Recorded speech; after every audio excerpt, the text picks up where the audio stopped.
세상을 뒤흔든 사람 바울, 저희가 2주 동안 브레이크를 했다가 이제 다시 돌아오게 되는데 금세 까먹으셨는지 모르겠지만 오늘은 13장 보냄받기 위한 부르심, Call to be Commission 이라고 하는 제목으로 말씀을 나누겠습니다.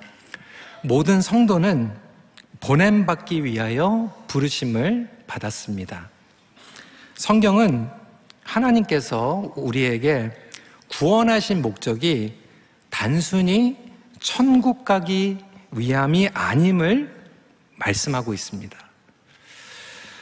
에베소서 2장 5절부터 7절 말씀을 간추려서 설명을 하면 허물로 죽은 우리를 그리스도와 함께 살리셨고, 근데 결론적으로 그 이유는 그 은혜의 지극히 풍성함을 오는 여러 세대에게 나타내려 하심이라라고 이야기하고 있습니다. 저와 여러분들을 죽음에서 건져내시고 살리신 목적이 그냥 천국 가는 것이 아니라 그 영광의 복음의 능력을 수많은 사람들에게 그리고 여러 세대에게 나타내기 위함이다라고 이야기하고 있습니다. 나는 구원은 받았는데 부르심이 없다. 그러면 그것은 잘못된 구원이에요. 그건 하자가 있는 겁니다. 그러니까 하나님께서 저와 여러분들을 구원하신 목적에는 택하심입니다. 그래서 사울도 예수님을 다메섹 선상에서 만나는 순간 부르심이 주어집니다. 사도행전 9장 15절이에요. 가라, 이 사람은 내 이름을 이방인과 임금들과 이스라엘 자손들에게 전하기 위하여 택한 나의 그릇이다라고 이야기하고 있어요. 그러니까 사울이 예수님을 만나고 제자 훈련 받고 수십 년이 지나서 영적으로 성숙한 후에 부르심을 받은 게 아니라 예수님을 만나자마자 부르심을 받습니다. 그러니까 성경을 보면 여러분, 아브라함이요 불순종하고 헷갈리는 것 같지만 하나님을 만나는 순간 부르심을 받고요, 사마리아 여인이 예수님을 만나자마자 부르심을 받고, 베드로가 배에서 예수님을 만나는 순간 부르심을 받습니다. 여러분은 하나님께서 택한 자녀이심을 믿으십니까? 그 택함은 분명히 하나님의 그릇으로 쓰기 위함임을 명심해야 합니다. 여러분, 그러면 어떠한 그릇으로 쓰임을 받고 계십니까? 이 부르심을 간과한 그리스도인들은 결국 제 역할과 목적을 잃어버리고 살아가게 됩니다. 그러니까 처음에 예수님을 만나고 구원의 감격과 기쁨이 있어요. 그런데 시간이 지나면 지날수록 그것이 시들시들해지는 이유는 그 구원의 목적이 있는데 그것을 안 하고 살아가기 때문에 구원의 기쁨이 시들시들해지는 거예요. 반면에 이것을 아는 성도들은 선교적이 될 수밖에 없습니다. 교회의 본질은 선교적입니다. 제가 선교적으로 말씀을 드린다라고 하는 것은 해외 선교 나가는 그뿐만이 아니라 우리의 삶 가운데 선교적인 의미를 얘기하고 있어요. 나가는 거예요. 집으로 가는 것도 나가는 거예요. 학생들이 나가는 거예요. 직장인들이, 비즈니스맨들이 나가는 거예요. 그 모든 것들이 선교적인 뜻을 가지고 있습니다. 오늘 본문은 너무나도 중요한 본문이죠. 왜? 안디옥 교회에서 최초로 선교사를 파송하고 있습니다. 그래서 오늘 본문을 통해서 선교적인 삶, 선교적인 교회에 대한 내용을 나누고자 합니다. 가장 먼저 기본적으로 중요한 것은 선교적 교회가 선교사를 파송합니다. 안디옥 교회의 구성원은 모두 성령의 이끌림을 받았어요. 성령의 음성을 들었어요. 특정한 몇 명이 성령의 음성을 들은 게 아니라 예배를 드리고 있는 모든 성도들이 성령의 음성을 들었습니다. 저는 오늘 큰빛교회에서 예배 드리고 있는 여러분 모두가 성령의 음성을 들으시길 주님의 이름으로 간절히 소원합니다. 2절 말씀을 보니까 주를 섬겨 금식할 때에 성령이 이르시되 내가 불러시키는 일을 위하여 바나바와 사울을 따로 세우라 하시니, 여기에서 성도들이 함께 섬겼다라고 얘기하고 있는데 영어로는 어떻게 번역이 됐냐면 월시핑이라고 얘기하고 있어요. 그러니까 성도들이 예배를 드리고 있는 그 시간에 금식하고 성령의 음성을 듣기 시작했고 즉각 반응했다라고 이야기하고 있는 거예요. 이것이 예배를 통해서 이루어지고 있다는 거예요. 3주 전의 말씀으로 11장에 돌아갔을 때도 흉년이 왔는데 성도들이 성령의 음성을 듣고 즉각 반응해가지고 그 자리에서 헌금해가지고 재정적으로 예루살렘 교회를 도와줍니다. 성령님은 우리의 삶 가운데 역사하시고 예배 가운데 역사하셔서 저와 여러분들에게도 오늘 이 시간에 부르심을 주시는 줄 믿으시기 바랍니다. 그래서 교회는 예배드리는 공동체예요. 그리고 예배를 통해서 성령님을 만나게 되죠. 그리고 그 성령님을 만나게 되면 우리는 열방으로 나가게 되는 거예요. 그래서 예수님께서 제자들에게 나가기 전에 성령을 받으라라고 이야기하고 있는 거죠. 사도행전 1장 8절입니다. 오직 성령이 너희에게 임하시면 너희가 권능을 받고 예루살렘과 온 유대와 사마리아와 땅끝까지 이르러 내 증인이 되리라 하시니라. 교회, 성령, 선교는 뗄래야 뗄 수가 없습니다. 교회는 성령의 공동체이고 성령의 공동체는 보내심을 받아 밖에 나가는 거예요. 하나님은 하나님 나라의 선교를 위해서 이 땅에 교회를 세우셨어요. 그리고 교회를 세우기 위해서 선교 나가는 거예요. 선교 나가가지고 내가 유럽에 한 번도 못 가봤어, 인도에 한 번도 못 가봤어, 한번 가볼까? 인도 음식 먹어볼까? 그래서 가는 게 아니잖아요. 우리는 가서 선교사님들 돕고 동시에 교회를 세우는 거예요. 교회를 세운다라는 건 건물 세운다는 게 아니에요. 예수님을 제자로 따라다니는 사람들을 만드는 게 교회를 세우는 겁니다. 이것이 바로 본질이에요. 기본입니다. 여러분, 이것이 순종이죠. 순종의 절정은 변화에 있습니다. 나 자신의 변화예요. 내가 있는 자리에서 변화를 일으키는 게 선교적인 DNA입니다. 나의 영역에서의 변화가 일어나기 시작하고요. 내가 머무는 곳에서 부르시는 곳으로 옮겨가는 것이 변화이고요. 다른 이들에게 실제적으로 도움이 될 수 있는 것을 변화를 일으키는 것이 성도의 삶입니다. 그래서 교회와 성도는 주님의 뜻에 순종하는 삶을 살아갈 때 기본기로 돌아가는 거예요. 여러분의 부르심은 무엇일까요? 우리 큰빛교회 부르심은 무엇일까요? 바로 이 기본기를 회복하는 거예요. 오늘날 왜 교회가 자꾸 딴 길로 갑니까? 기본기에 벗어나 있기 때문에 딴 길로 가는 거예요. 이민교회들이 왜 그렇게 지지고 볶고 싸웁니까? 왜 딴 길로 갑니까? 이 기본기를 벗어나 있기 때문에 그래요. 예배의 본질 자체가 우리끼리만 위한 예배가 아니에요. 예배의 대상자는 하나님인 줄 믿으시기 바랍니다. 그러니까 하나님 앞에 예배를 드리는 거예요. 오늘 예배 드리러 나가서 어디 놀러 가기 전에 체크마크 하기 위해서 그래도 주일 성수는 해야지, 주일날 예배는 드려야지, 일주일 동안 마음이 편안하지, 그렇게 예배를 드리는 게 아니에요. 예배의 대상자는 하나님께 드리는 거죠. 제가 노골적으로 수십 번 얘기하지만 아직도 기도하실 때마다 어떤 분은 그래요. 예배 보러 왔다고. 하나님은 예배 보러 온 사람들한테 관심이 없어요. 여러분, 예배는요, 본다라고 하는 건 내가 구경꾼이란 얘기예요. 스펙테이터란 얘기예요. 예배는 보러 오는 게 아니에요. 예배는 드리는 거예요.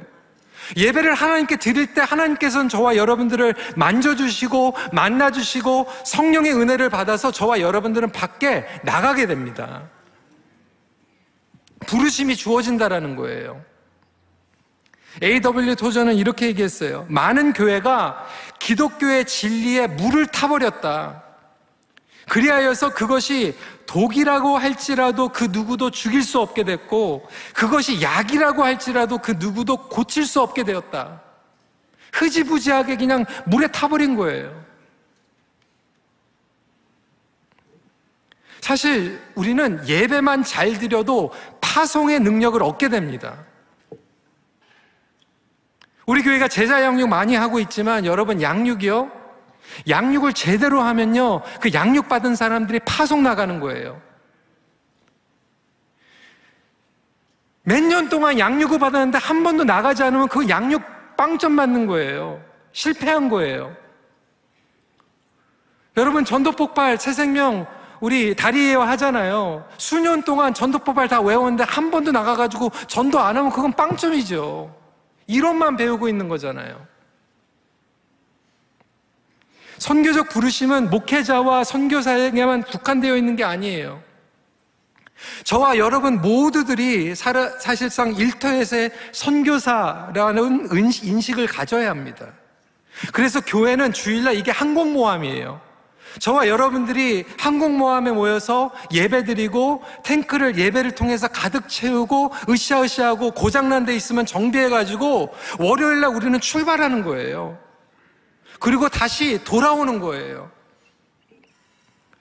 북미에서 오래 사신 분들은 TGIF 아시죠? 우리 젊은이들 옛날에 레스토랑 있었잖아요. TGIF가 뭐예요?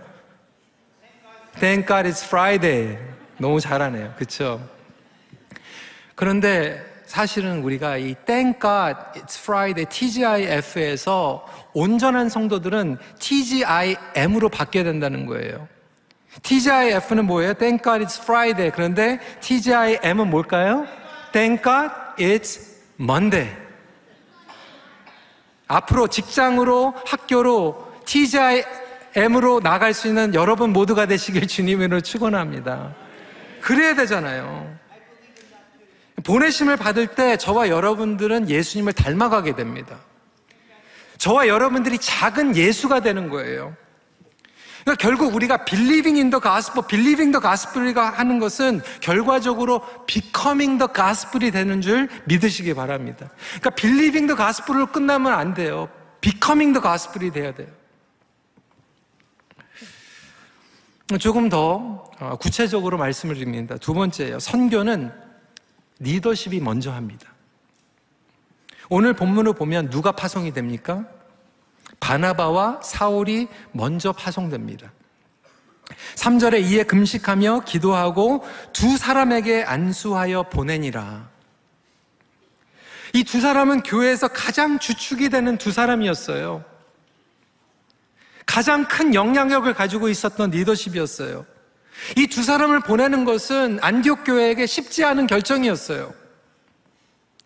여기에서 중요한 것은요, 선교는, 그리고 우리의 삶은 가장 소중한 것을 보내는 거예요. 레프트오버 보내는 게 아니에요. 교회에서 사고 치는 사람들 보내는 게 아니에요. 교회에서 뭐 그런 거 있잖아요. 뭐 여기서 바가지가 새면요, 밖에도 바가지 새는 거예요. 교회에서 막 핸들하기 어려운 분들 보내면요, 선교제 가가지고 더 어려워져요. 보낸다라고 하는 것은 가장 소중한 프라임 때가 나가는 거죠. 이것은 내려놓지 않으면 불가능합니다. 렛고하지 않으면.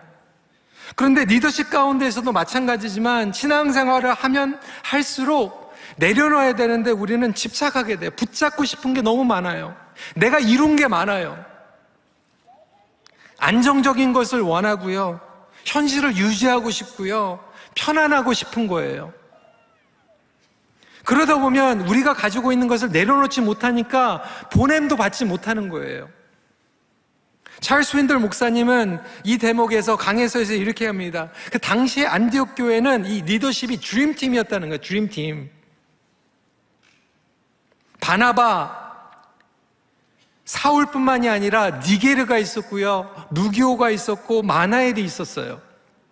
나머지 세 사람은 여러분들이 잘 모를 수 있지만 다 다양한 배경과 은사를 가지고 있었던 너무나도 훌륭한 리더들이었어요. 원맨쇼가 아니랐다는 얘기예요. 그러다 보니까 니게르 같은 경우에는 요즘은 이제 구체적으로 얘기하면 또 인종 또 발언이라고 얘기할 수 있겠지만 흑인이었어요. 여기에는 귀족도 있었어요. 다양한 백그라운드를 가지고 있었던 사람들이 리더십으로 있었고 그 드림팀을 가지고 있었는데 하나님께서 성령님을 통해서 파송하라고 하니까 리더들이 먼저 나갑니다. 인간적으로 우리가 유지하고 싶은 것들이 얼마나 많이 있겠어요. 우리 이면수 목사님 지난주에 영상을 통해서 보셨겠지만 우리 교단에서는 70세까지 목회하실 수 있으세요. 그럼에도 불구하고 60세에 한참 더 하실 수 있는데 은퇴를 말씀하시고 그 프라임한 시간을 하나님 앞에서 선교로 쓰임받기 위해서 나가셨어요. 여러분, 우리 초기에 우리 교회가 선교할 수 있었던 것은 장로님들이 다 나가셨어요. 단기 선교로 나가셨고 장기 선교, 선교사님들 대부분이 우리 교회 장로님들이셨어요.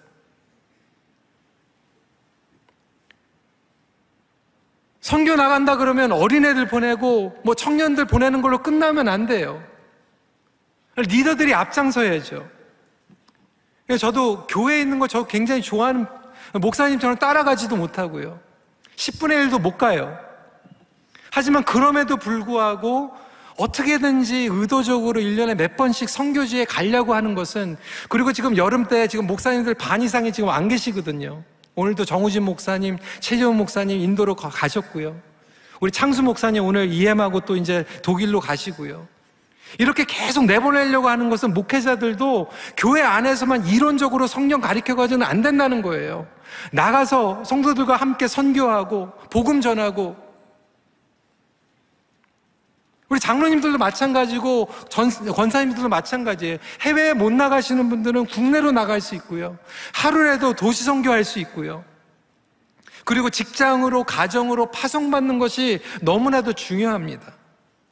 선교를 한 번도 경험하지 못한 그리스도의 제자, 여러분, 한 번도 환자에게 처방을 하지 못한 의사와 마찬가지예요. 한 번도 수술해보지 못한 의사와 마찬가지예요. 축구 선수 한 번도 해보지 못하고 축구 해설하는 거와 마찬가지예요.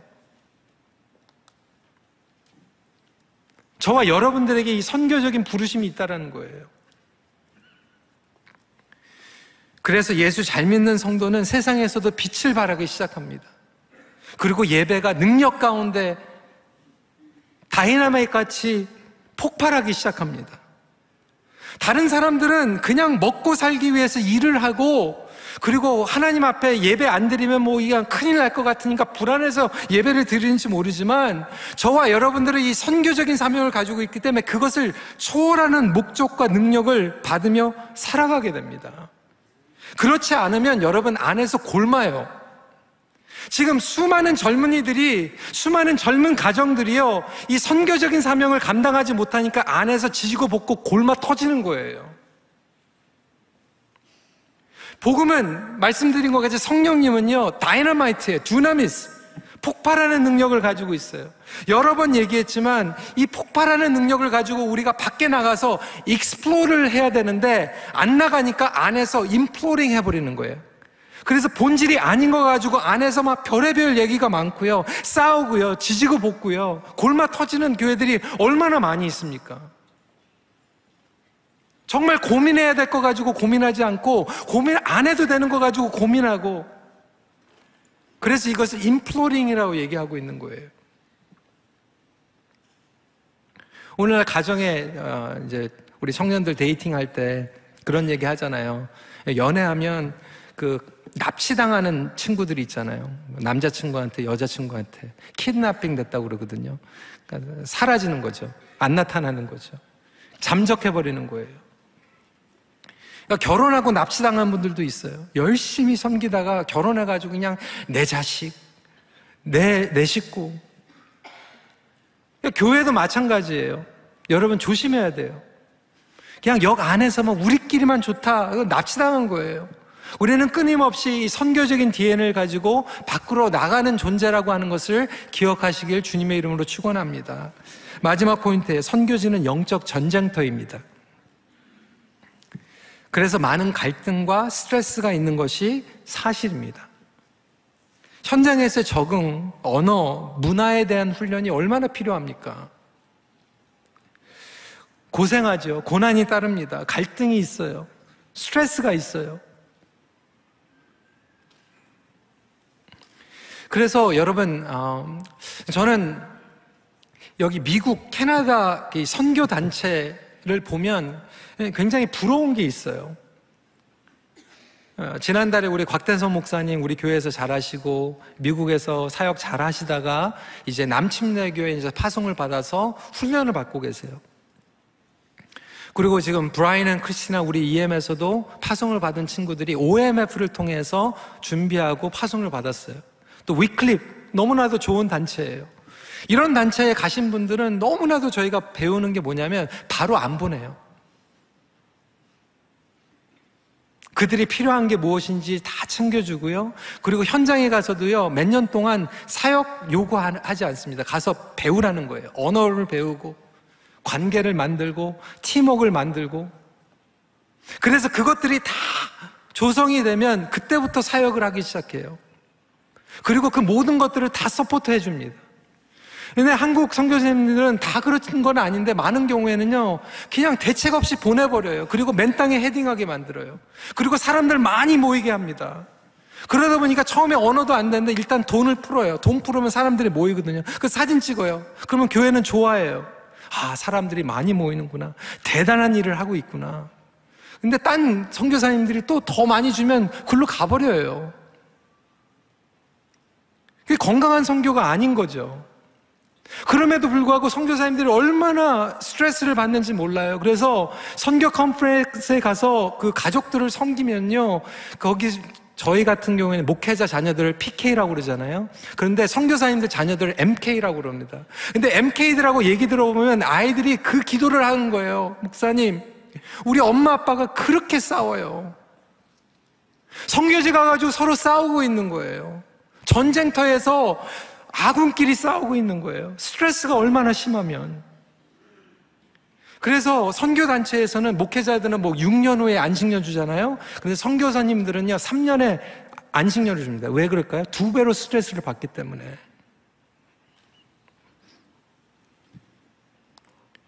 그러니까 선교 전쟁터죠. 오늘 본문에 나와 있지는 않지만 여러분들이 잘 알고 있는 바울과 바나바가요 컨플릭이 생깁니다. 그것도 그 스트레스예요. 너무나도 어려운 일들이 이렇게 일어나고 있는 거죠. 15장 37절부터 40절입니다. 바나바는 마가라 하는 요한도 데리고 가고자 하나 바울은 밤빌리아에서 자기들을 떠나 함께 일하러 가지 아니한 자를 데리고 가는 것이 옳지 않다 하여 서로 심히 다투어 피차 갈라서니 바나바는 마가를 데리고 배 타고 구브로로 가고 바울은 신라를 택한 후에 형제들에게 주의 은혜에 부탁함을 받고 떠나. 그러니까 제1차 선교를 이제 떠나는 장면이 오늘 13장인데 15장으로 가면 제1차 선교를 마치고 나서 예루살렘에서 보고하고 제2차를 떠나기 전에 바나바와 이 바울이 이제 갈등을 갖게 됩니다. 누구 때문에 그랬어요? 마가 때문에 그래요. 마가. 이 마가가 문제예요. 배경이 왜 그랬냐면 1차 때 마가가 선교를 따라가게 됩니다. 근데 이 마가가 또 부잣집 아들이에요. 우리 성지순례 가보신 분들은 아시겠지만 이 마가의 다락방에 수백 명이 들어갑니다. 다락방에 수백 명이 들어가는 건 저택에 살았던 거예요. 곱게 자란 이 아들을 엄마가 제발 우리 아들 사람 좀 만들어주세요. 그리고 바나바와 바울에게 보낸 거예요. 근데 가서 얼마나 힘들었으면 마가가 중간에 나 집에 갈래요 그러고 가버렸어요. 여러분 이게 얼마나 곤란한 상황입니까? 선교팀이 갔는데 중간에 누가 그냥 집으로 가버린 거예요. 너무 힘들었어요. 그러니까 1차 선교를 마치고 이제 돌아왔는데 다시 이 마가 엄마가 우리 아들 제발 사람 좀 만들어달라고 또 데리고 가라는 거예요. 여기에서 이제 바나바와 바울이 다른 견해를 갖게 됩니다. 바나바는 데리고 가자. 바울은 안 된다. 누가 옳을까요? 안 된다? 된다? 여기에서 스타일이 다 나옵니다. 교회는 바나바도 있고 바울도 있어요. 근데 둘 다 필요합니다. 근데 결론적으로 보면 바나바는 정말 은사가 이 관계 은사를 가지고 있잖아요. 그렇죠? 그리고 여러분들은 모르셨겠지만 이 해설가를 보면요, 사실 바나바가 마가를 데리고 간 게 마가가 바나바 조카예요, 또. 예. 근데 결론적으로는 마가가 변해요. 철이 들어요. 나중에 사람이 됩니다. 그래서 마가가 너무나도 유익한 영향력을 갖게 되고 바울이 또 마가를 데리고 오라고 그러잖아요. 그래서 중간에 돌아오든 어떻게 되든 부모들은 자식을 보내시길 바랍니다. 어떻게든지 가야 돼요. 실패해도 또 보내야 돼요. 근데 여러분, 이 선교적인 삶이 영적인 전쟁이기 때문에 이렇게 바나바, 바울도 연약함이 드러납니다. 인간의 연약함과 한계가 드러날 수밖에 없어요. 얼마나 스트레스가 일어납니까? 그러니까 선교하다 보면 별의별 일들이 일어나요. 그래서 우리가 선교팀들을 위해서 기도할 때 기도해야 돼요. 하나가 될 수 있도록, 가가지고 서로 싸우지 않도록, 선교사님과 싸우지 않도록, 그리고 정말로 성령 충만할 수 있도록 기도해야 돼요. 근데 그것이 선교팀들에게만 주어지는 게 아니라 저와 여러분들에게 삶의 현장으로 나가면 별의별 일들이 일어나죠. 직장에서 그런 일들이 일어나고요. 결혼에서도 별의별 일들이 일어나잖아요. 그런데 그럼에도 불구하고 하나님께서는 바나바와 바울을 축복하십니다. 교회를 축복하세요. 선교하는 사람들을 축복하세요. 왜 그럴까요? 선교는 하나님께서 가장 기뻐하는 일들이기 때문에 그런 줄 믿으시기 바랍니다. 그러니까 이렇게 지지고 볶고 해도요, 가장 기뻐하시는 것을 하니까 부족해도 하나님께서 일단은 밀어주시는 거예요. 못마땅해도 축복해 주시는 거예요. 저와 여러분들도 하나님께서 기뻐하시는 것을 가장 우선순위로 하기를 간절히 기도합니다. 그러니까 모자라도 하는 거예요. 부족해도 하는 거예요. 왜? 하나님께서 기뻐하시니까. 영적인 싸움 가운데 나가면요, 그 저항하는 어두움이 있고요, 미혹의 세력이 있고 분열의 영이 싸우고 있지만 반드시 하나님께서 기뻐하시는 것을 하면 승리를 경험할 줄 믿으시기 바랍니다. 이게 본질이기 때문에 그래요. 근데 여전히 수많은 성도들이 쓸데없는 데 에너지를 쏟고 있잖아요. 많은 교회들이 쓸데없는 데 에너지를 쏟고 있잖아요. 복음을 흘려보내는 삶, 흘려보내는 교회. 지난주에 말씀을 전하면서 제가 결론으로 토론토에서 어떤 교회를 하나님께서 가장 부흥시키실까? 그 대답이 너무나도 확실하더라고요. 하나님께서 토론토에서 가장 축복하시고 부흥시키는 교회는요, 이곳에서 가장 주님을 사랑하고 이 선교적으로 결단하고 나가기로 다짐하는 교회를 가장 부흥시켜 줄 줄 믿습니다. 그게 하나님께서 우리에게 주신 이미 축복한 약속이에요. 우리 교회가 다운타운 캠퍼스를 개척했을 때 하나님께서 얼마나 그 다음 단계로 축복해 주셨어요. 제가 EM을 하면서도 그걸 경험했거든요.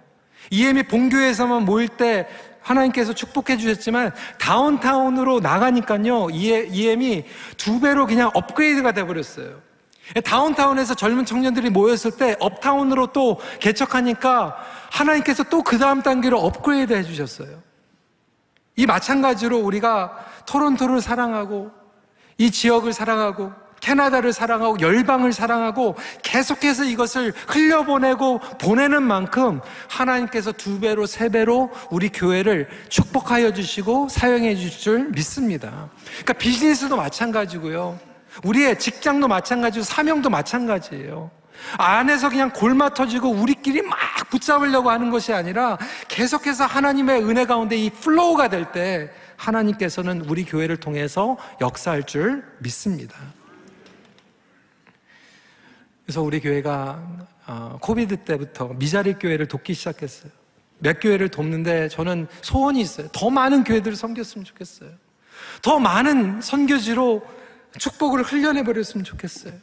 그리고 저와 여러분들이 하나님께서 부르시는 그곳으로 과감하게 정말 우리가 가지고 있는 것을 내려놓고도 나갈 수 있는 믿음도 허락해 주시기를 바랍니다. 그래서 우리 교회 리더십들도, 저도 마찬가지, 하나님께서 부르시면 가야죠. 그래서 그 선교지로 그리고 열방으로 나아갈 수 있는 그런 꿈을 꾸고 앞으로 40년을 달려갈 수 있기를 간절히 기도합니다.